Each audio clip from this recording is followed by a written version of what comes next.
let's face it, we all love positive feedback. We like to be praised for what we do.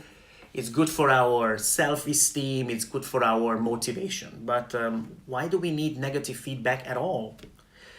We need criticism. We need negative feedback in order to grow, in order to develop. We need to know if we don't do something well or we don't do something well enough. But negative feedback doesn't feel good. So how should we behave? The number one thing we should avoid doing is immediately defending ourselves when we get the negative feedback. So someone starts telling you, I think what you did was this and that. They give you their observations and it's negative. Don't start saying, oh, but it's not true. Let me say it. Let me defend myself. Because if you immediately defend yourself, you're basically punishing the person who's giving you the feedback, and chances are that in the future they are not very likely to give you feedback at all, right? So instead of punishing the person, you want to reward them. How do you reward someone for giving you feedback, even negative feedback? Well, when they start talking, you listen. You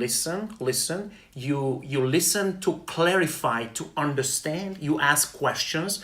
If I understand correctly, you meant that.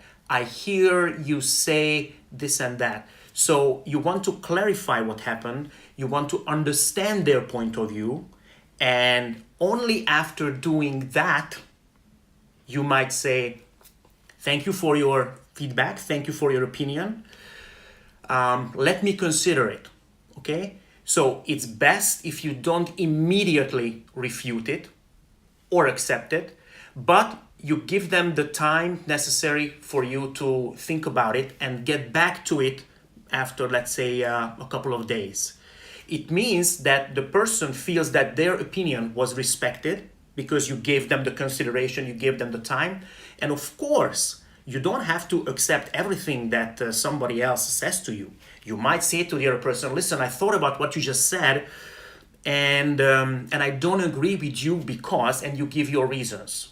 But you don't do it immediately, because if you do it immediately, that might stifle the conversation and that might prevent the other person from giving you feedback in the future. Of course, and this is the last thing, if you feel that the feedback that you're getting is really disturbing to you, then you can use iMessages to let the other person know how you're feeling. You can say something like, "Ooh, what you're saying is really heavy to me right now.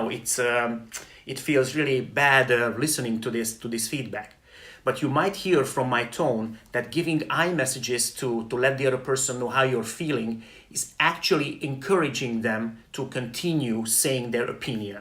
Okay?